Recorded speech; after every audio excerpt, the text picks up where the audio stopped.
Hello, everyone. I hope all of you are doing really well. Today, we'll discuss reduced fetal movements based on the updated Green Top Guideline 2026. Yes, so this is extremely important topic. Yet it's an easy topic. It is being, very important topic for both Part Two and Part Three MRCOG because it has appeared repeatedly in the recalls and in the exam. They are not just testing the knowledge of the guideline, but also whether you can approach the case clearly, safely, with the patient safety at the center. So before you reassure any women presenting with a reduced fetal movement, sending her home after thorough checks, there are key safety checks that we need to complete. And we need to confirm the fetal well-being, assess the risk factors, identify the fetal compromise, and give the clear safety netting advice. So over the next 20-25 minutes, we'll go through this guideline in a simple, exam-focused way and understand how to apply it in OSCE stations and clinical scenarios.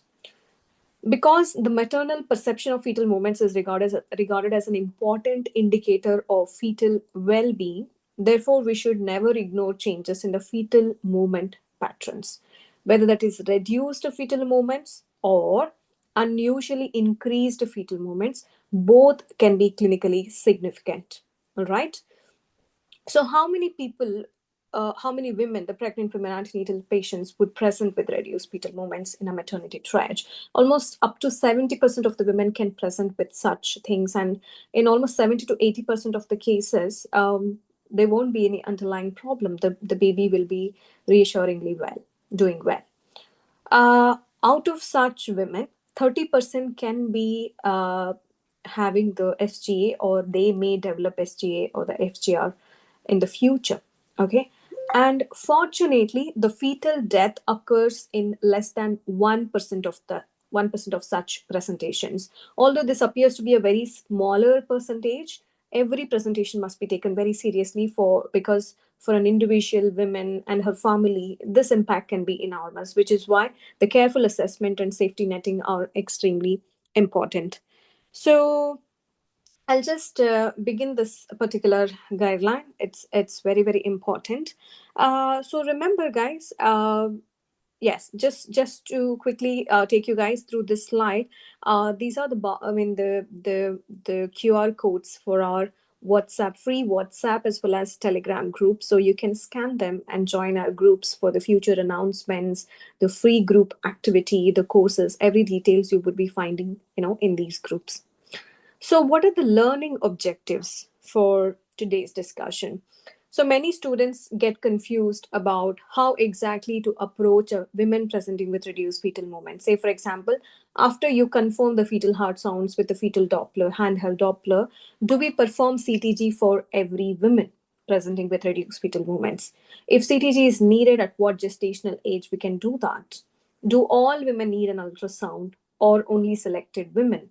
And how do we manage women if all investigations turn out to be normal? If there is a reduced fetal movement or a recurrent reduced fetal movements, is there an indication for an induction of labor? So, how should we approach the reduced fetal movements in multiple pregnancies? So, these are the common areas of confusion in both clinical practice and MRCOG exam. So, today we will take it step by step and discuss a safe and exam approach. So, moving on with the next slide, a women presenting with a reduced fetal movements, how would you approach the history? So, it's very, very important for your Part 3 MRCOG examination. The information gathering is one of the domain. So, always confirm the nature of the reduced fetal movements. Okay. When did she first notice the reduced fetal movements? Is it only the reduction in the frequency, the number of the fetal movements, or is it a complete absence of the movements? And when did she exactly feel the movements last? And after arriving to the hospital, has it improved or it's still the same? And this is the first episode, or is it the multiple occasions she has been experiencing, which is extremely important. And identify the risk factors for stillbirth. So let's try and understand that what risk factors under what headings you have to be taking the history. So you begin with the reduced fetal movements. That will be the chief complaint. After that, you ask about her past obstetric history. So how many pregnancies she has had before, or is it the first pregnancy? um, if you had a previous pregnancies, try and rule out any bad obstetric history. It could be FGR, or the previous baby was born with stillborns, or the previous baby was a case of small for gestational age. So any adverse outcomes which were there in the previous pregnancy becomes important. So that is your previous obstetric history. Then maternal medical conditions. So in the maternal medical conditions, so which are those conditions that can be potentially associated with placental insufficiency, which is your chronic hypertension, preeclampsia in the previous pregnancies or the current pregnancies, and if she has got any autoimmune conditions, and the diabetes mellitus, especially with the nephropathies, and renal conditions. So these are most important maternal medical conditions you should be inquiring from your history. And current pregnancy factors, of course, in this pregnancy, how has this pregnancy been so far? So all the scans that she has done is nice and fine. How was her anomaly scan? Because sometimes the anomalies, particularly the neuro muscular conditions or some central nervous system conditions, musculoskeletal anomalies, can be associated with the reduced fetal movements, because the fetal acceleration is all the musculoskeletal system and the integration of the central nervous system. So if these anomalies are anything, something like that has been picked up in the anomaly scan. So whether there are scans have been normal, any concern about the growth, okay, that has been told to her, which becomes important, or anything like oligohydramnios becomes important. And as far as our age is concerned, even the extremes of age, is also an important risk factor. Like if she's very young women or elderly primates. So these are also important. And obesity. So the BMI. So it's important to understand her BMI as well. And cigarette smoking is an extremely important risk factor that you have to address in here, or a substance misuse.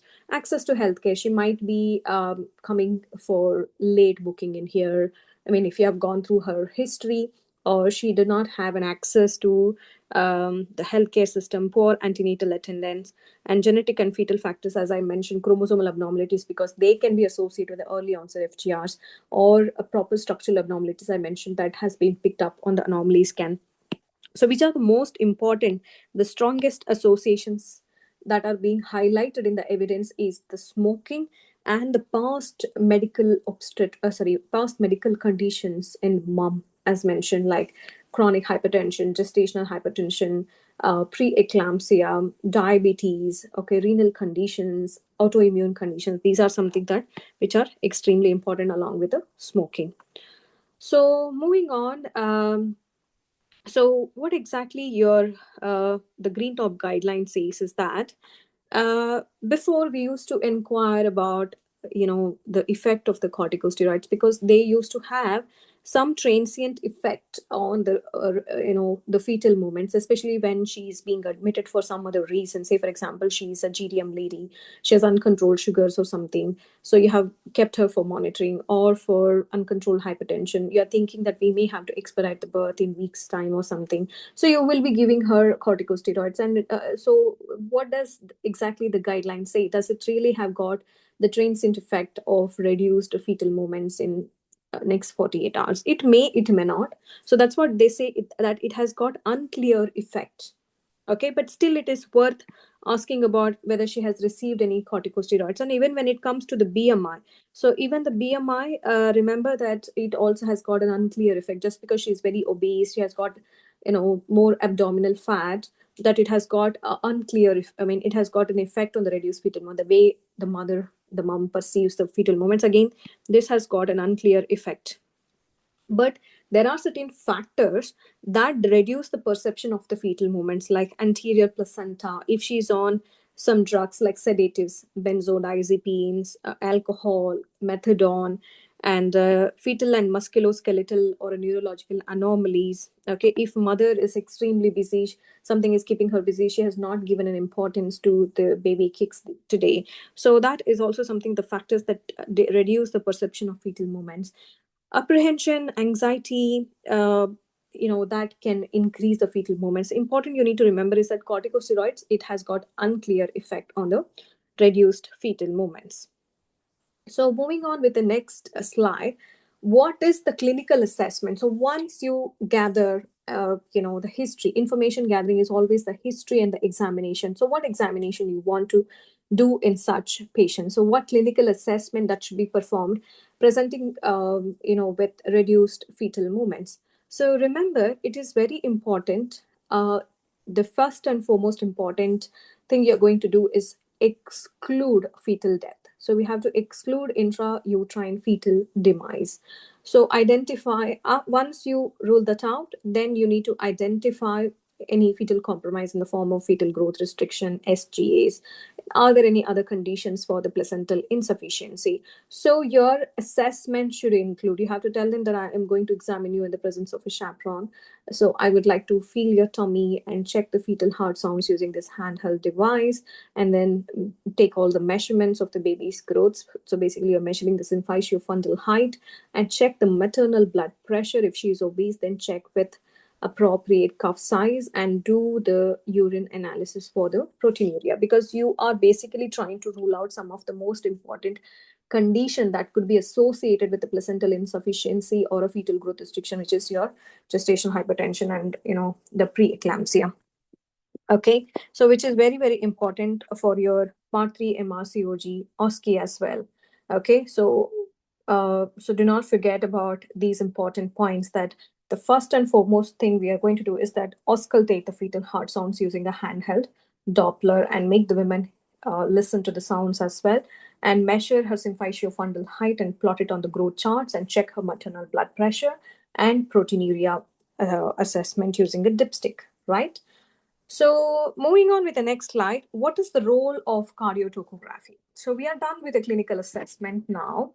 So as far as the investigations is concerned, are we going to do the CTG, the computerized CTG, for everyone presenting with the reduced fetal movements? Yeah.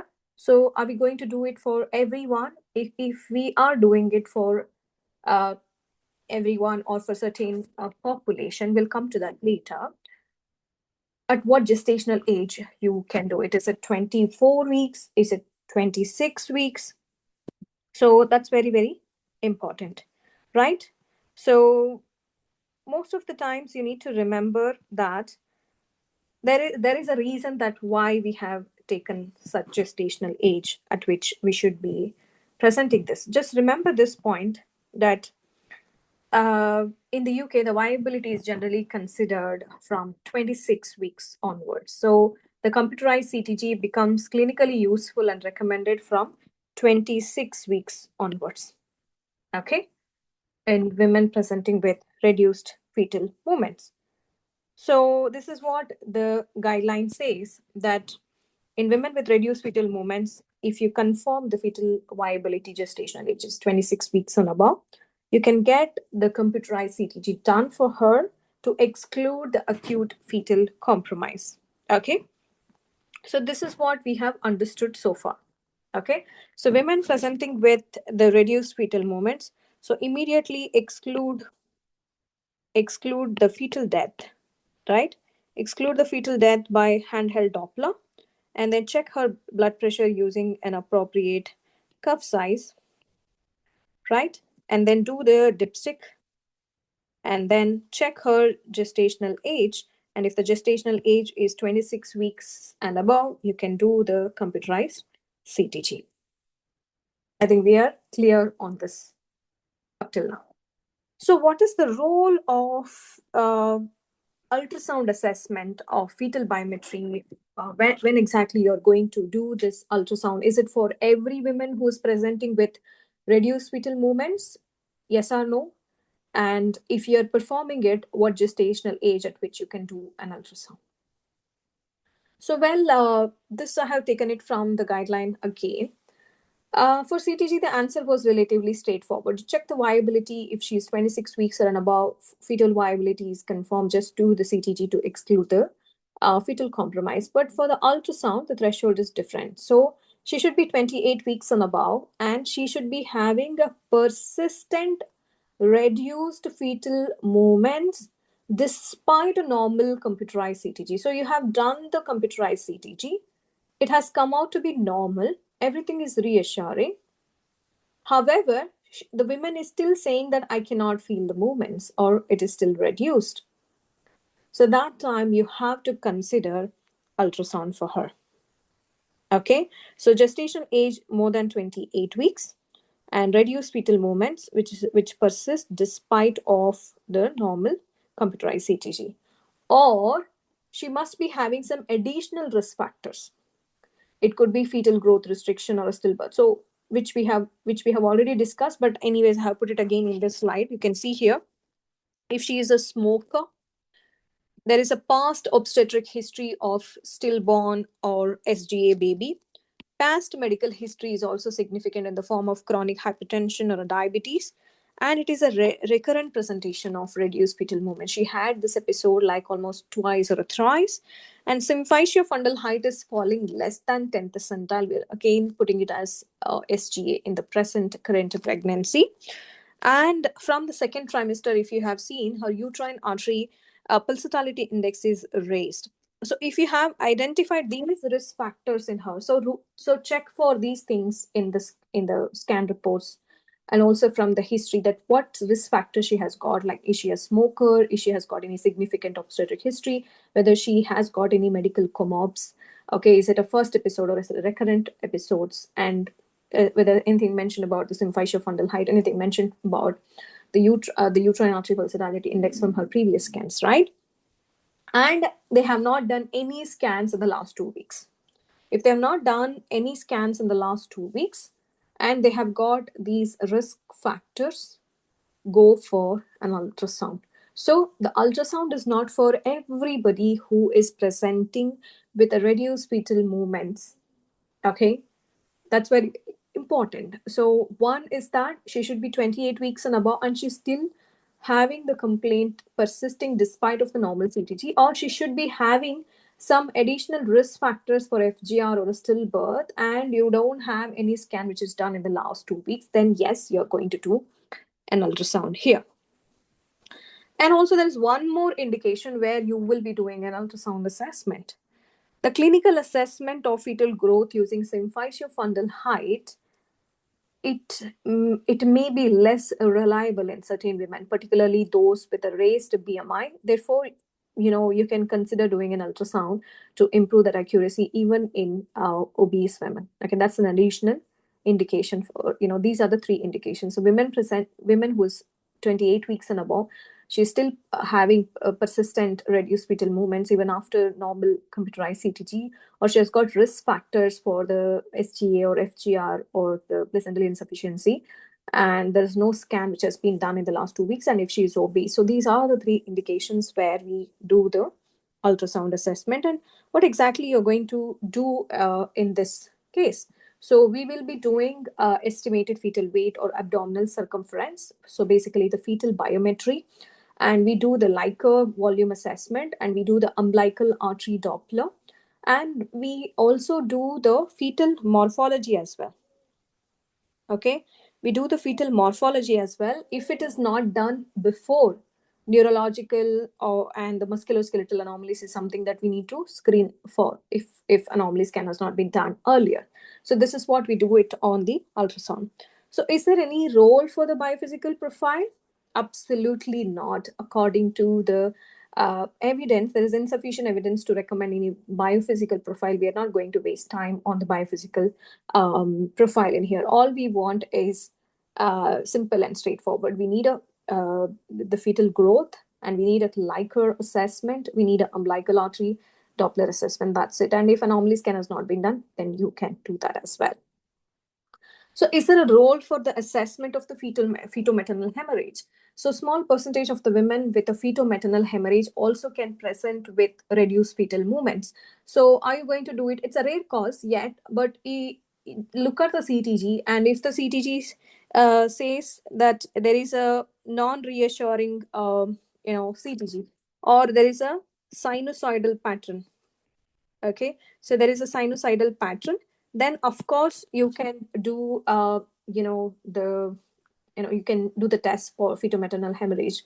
Or you're not quite sure, you're still suspecting it, it could be a possibility, then of course you can do the Clehor test you can do, or you can do even Doppler velocimetry, particularly for the middle cerebral artery, to identify the fetal anemia.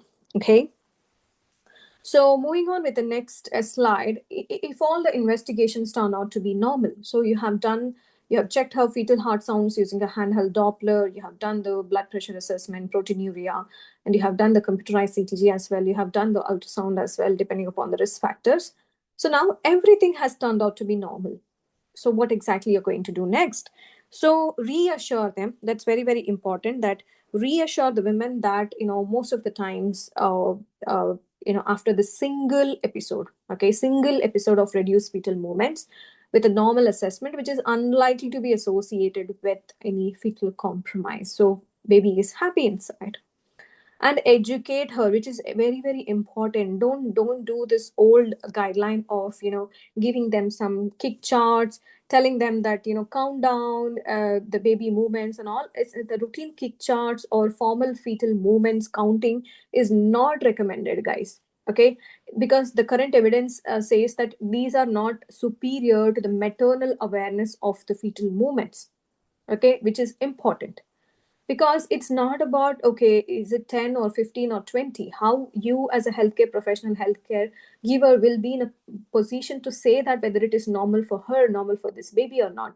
So you have to educate her that she should be aware of her own baby's movements. Each baby is unique that way. And if she experiences any change in the fetal movements, it could be reduced, it could be increased, it's not moving the way it is supposed to be. So it's that education that you have to tell her. And if she notices any reduction, she has to come back to us. So education of the women is extremely important. So explanation of normal physiological changes in the fetal movement. So the baby will sleep, the baby will also take some nap, and in between you may not have anything. And but usually the cycle rarely exceeds 80 minutes, right? So baby should be able to move after that, and encourage them to be aware of their own individual pattern of her baby activity. Yes. So the reassurance is something that we are going to do after the first episode of reduced fetal movements, and educate her and send her. What if women presents again with reduced fetal movements despite normal previous investigations? So she had come back to you. So do we have any specific definition when it comes to the recurrent reduced fetal movements? So there is no universally accepted definition of recurrent reduced fetal movements. Commonly used, the UK consensus definition is that if they have got 2 or more episodes of reduced fetal movements within 21 days, within 21 days after 26 weeks of gestation, or they are presenting with 2 or more episodes of reduced fetal movements after 28 weeks. So after 28 weeks, they have not mentioned like what is the window period in which they should be having these reduced fetal movements. Only for after 26 weeks, they have it like they should be presenting within 21 days. Okay. So of course, they are reduced fetal movements is something very concerning for us, because they are associated with increased risk of perinatal outcomes, which includes stillbirth, small for gestational age baby, fetal growth restriction, adverse neonatal outcomes. So that is why, so how are we going to manage such women? So again, the evaluation has to be repeated altogether. So you cannot think like, okay, all the investigation that we have done is normal, so we don't have to do anything. No, you have to repeat your clinical assessment, assess her history, do an examination, check her fetal heart sounds using the handheld Doppler, and check the viability and do the computerized CTG if it is appropriate for that gestational age, and assess the risk factors, and do an ultrasound as well. Okay, the same estimated fetal weight or abdominal circumference and amniotic fluid volumes and umbilical artery Doppler. So you're going to do the ultrasound as well. So after all of this, okay, whether to deliver such women or continuously monitor them, how exactly you're going to do them. So there is insufficient evidence to confirm whether interventions such as expediting birth or do we need any additional investigations. But there are certain guidelines. It's not given in your Green Top guidelines, but there are some trust policies that everything is normal, everything is nice and fine. She is a case of a recurrent episode of reduced fetal movements, but all the investigations are normal. Normal CTT, normal fetal growth, normal Liker, everything is normal. So how are we going to keep them under follow up? What additional investigations you're going to do? So that I will come back to it later as a trust policies, but it is not exactly given or discussed in your Green Top guidelines. So again, it has to be based on the local guidelines and based on the senior obstetric input, and assess the risk factors and then do the shared decision making with the women. So so this is something that you guys have to remember. When should birth be expedited after reduced fetal movements if investigations are normal? Everything is normal. Normal CTG, normal uh, AFI, there's no FGR or SGA, the Dopplers are fine. So, of course, you're going to reassure the women, you're not going to intervene. And there used to be a scenarios before that we used to induce such women, but it just increases the risk, the rates of elective inductions of labor and subsequently increase in cesarean section rate. So, we are not doing that. It has to be individualized. But if a woman is presenting with a reduced fetal movements after 39 weeks, okay, if she is presenting with a reduced fetal movements after 39 weeks, so such women, we can discuss the option of induction of labor, because induction of labor after 39 weeks is not associated with increased cesarean rates or any adverse fetal outcomes. So definitely we can offer them the option of induction of labor in a women of presenting with reduced fetal movements after 39 weeks. But otherwise, before that, we are not going to offer them an induction of labor because it is associated with increased cesarean section rates and adverse neonatal outcomes. So, what is the optimal care for the reduced fetal movements before 28 weeks? I mean to say before the viability. So, if they are coming very early, like less than 24 weeks, of course, you check the fetal heart sounds using handheld Doppler and exclude the fetal death. And between 24 to 26, that's the only thing we are going to do. We are not going to do any ultrasound, or we are not going to do any computerized CTG in less than 24 weeks. But between 24 to 26 weeks, uh, you you check the fetal heart sound using handheld Doppler, take history and assess the risk factors and exclude the fetal death, and you identify any risk factors are there for early onset FGR. Uh, this is again a gray zone here. But if she has never felt, sometimes you always tell them that they should be able to perceive the fetal movements by 16 weeks, as early as 16 weeks, and most of the women are perceived by 20 weeks. But if they have never felt any fetal movements by 24 weeks, not even once, then you have to arrange for an anomaly scan if it's not done earlier and refer them to the fetal medicine specialist. This is the only indication where we refer them to the fetal medicine specialist to rule out any neurological or musculoskeletal fetal anomalies, that she has never felt any fetal movements and she has not done any fetal anomaly scan before. So we need to exclude the neurological and musculoskeletal anomalies. So refer them to the fetal medicine specialist. Yes.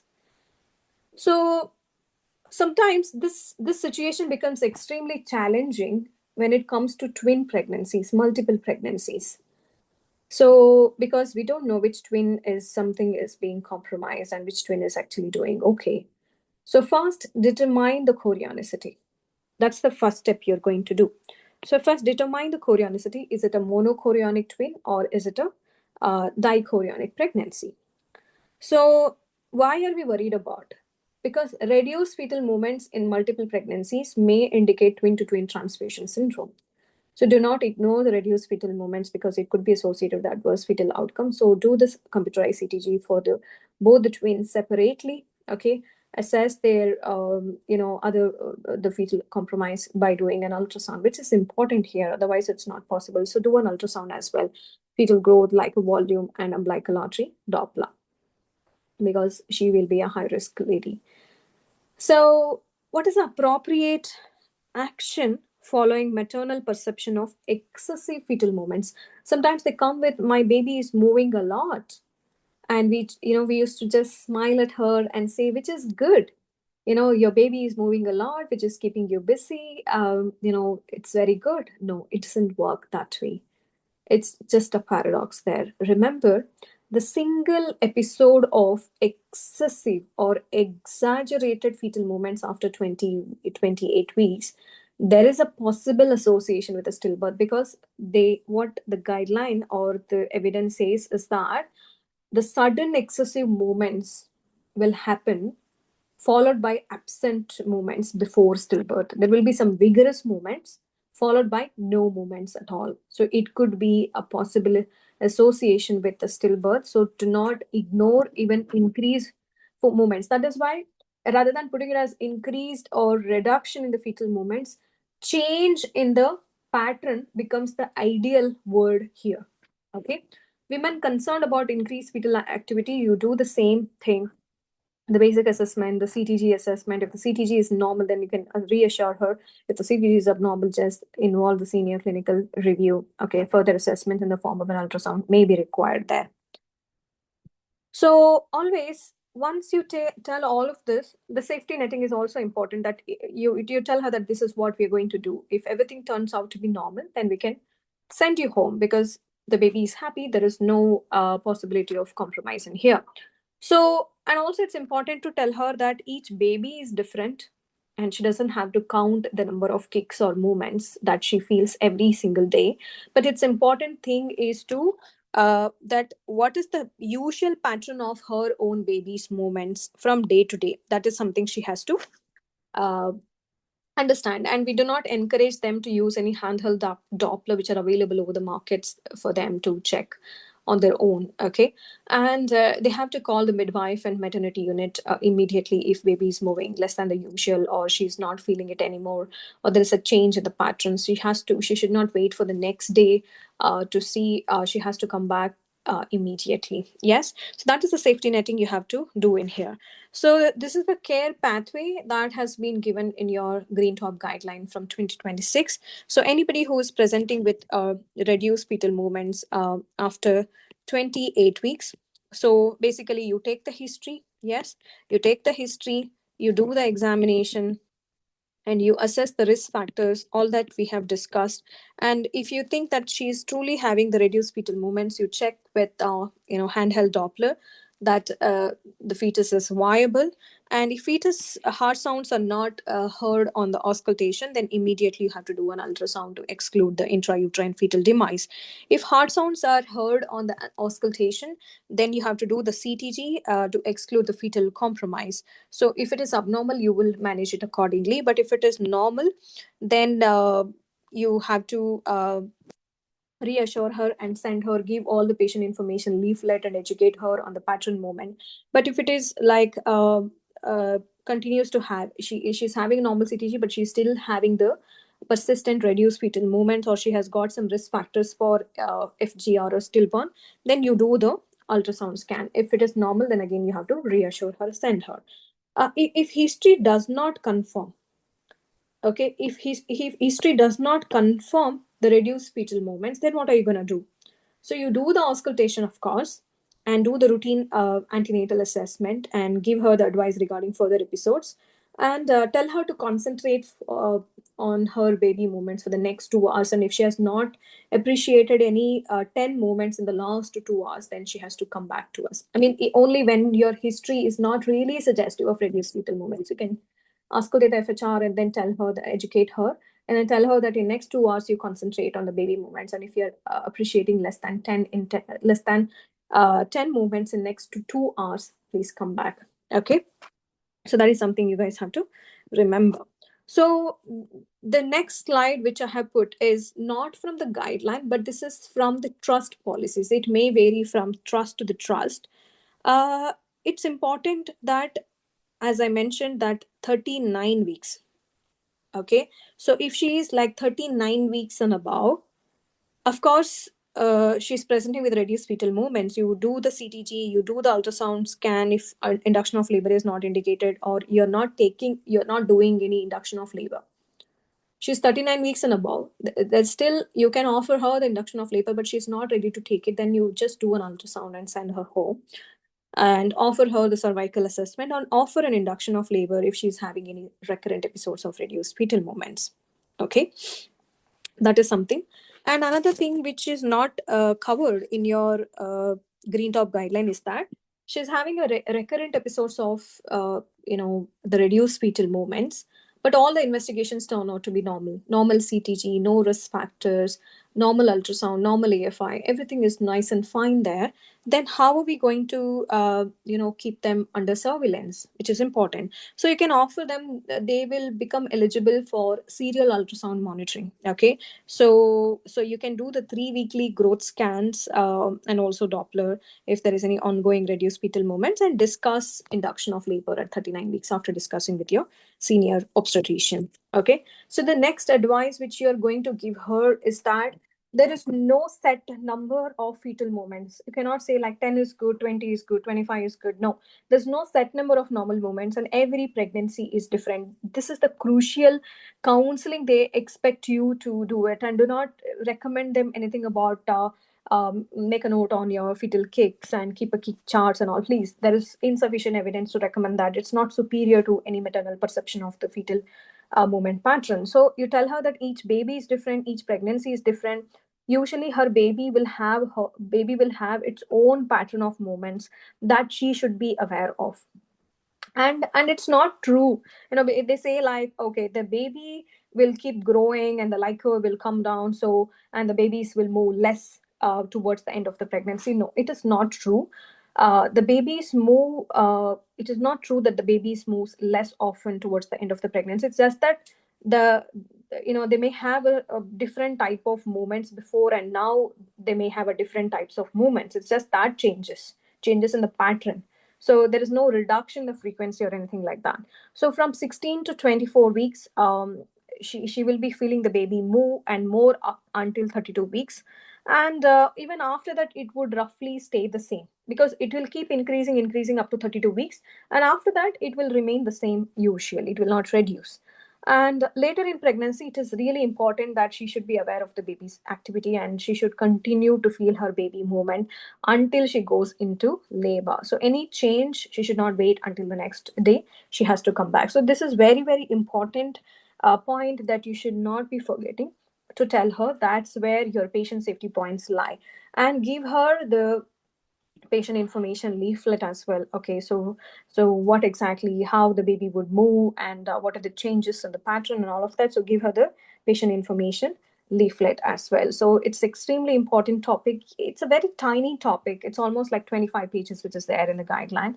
So I have tried simplifying it as much as I could. So remember, where exactly you're going to do this history and assessment, when exactly you're going to do the computerized ECG, when you are going to do ultrasound, what are the indications for an ultrasound, and how do you manage the recurrent episodes of reduced fetal movements, and how you're going to manage the multiple pregnancies. So these are the common scenarios that you would generally expect in your part 2 and part 3 MRCOG exams. Okay, so all the very best. I will look forward to guys in the next webinar.